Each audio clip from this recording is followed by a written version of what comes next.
Last night you flew or you fell, or you spoke to someone who has been dead for 10 years and it felt completely normal. You woke up. For a few seconds it was all still there, vivid, complete, undeniable. By the time you poured your coffee it was gone, not faded, gone. And the strange part is not that you forgot. The strange part is how fast. You do not forget most things this quickly. You remember your first kiss. Remember an embarrassing thing you said in the 6th grade. You remember the plot of a movie you saw once years ago. So why does a dream, something your own brain built from nothing, vanish before your toast pops up? The real answer is far stranger than simply dreams are forgettable. Your brain is not failing to save the memory. It is actively refusing to. Think about what a dream actually is. Your visual cortex is firing. Your emotional centers are wide awake, times more awake than in daylight. Your motor cortex is sending signals to move, run, swing a fist.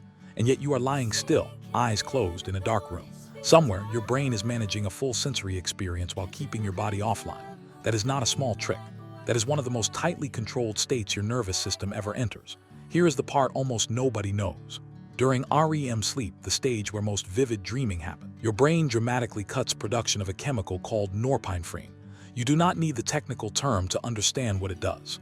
Norepinephrine is your brain's ink. It is what stamps an experience down into something you can retrieve later.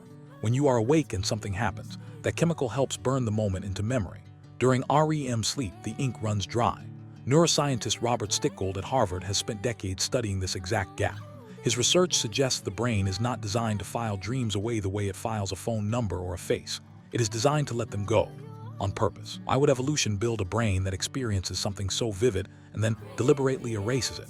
Here's where it gets genuinely strange. Sleep researcher Matthew Walker has argued that dreaming may function less like a movie you are meant to remember and more like overnight therapy. Your brain replays emotionally charged material from the day, but strips away the sharp chemical stress response attached to it. You process the feeling. Do not necessarily need the footage afterward. The healing is the point. The memory of the healing is optional. That reframes the entire experience. You are not failing to hold onto your dreams. Your dreams may never have been built to be held onto in the first place. There is an older piece of this puzzle too.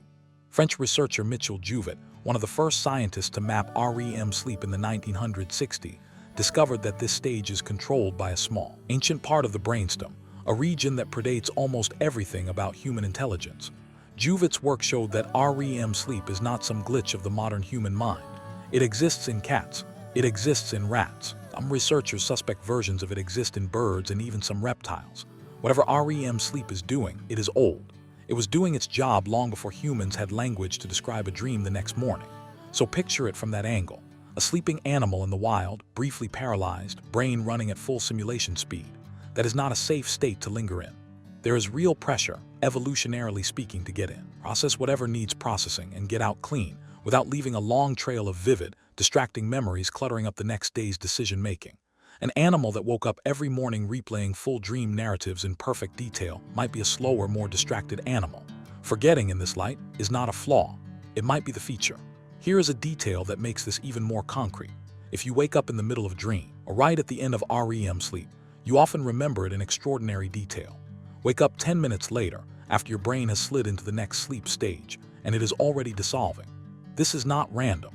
Psychologist J. Allen Hobson's work on sleep stage transition showed that memory formation seems to depend heavily on exactly which chemical state your brain is in during the seconds right after waking. Get up during the wrong window, and the encoding process simply never finishes.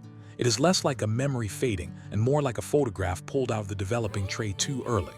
That is why the trick of lie still and don't move actually works if you want to hold onto a dream. Movement light, the mental jolt of checking a phone, all of it shifts your brain chemistry into the next state before the memory has a chance to lock in. You are racing a closing door every single morning, and you usually do not even know the race is happening. Now here is the twist that connects this straight back to your waking life. You assume your memory works like a recorder, capturing everything and simply misplacing some of it. It does not. Memory is a construction process, awake or asleep. Every memory you have of your actual childhood has been rebuilt and slightly altered every time you have recalled it. Dreams just make that process visible, because the construction happens so fast and dissolves so completely that you can catch it disappearing in real time. So the question was never really why you forget your dreams so fast. The real question is why you assumed you were supposed to remember them at all. Waking memories survive because your brain deliberately stamps them with chemical ink, tags them with importance, and rehearses them, often without you noticing until they stick. Your dreams get none of that treatment, not because your brain is careless, but because it was never trying to keep them. It used them. processed what it needed, and released the rest.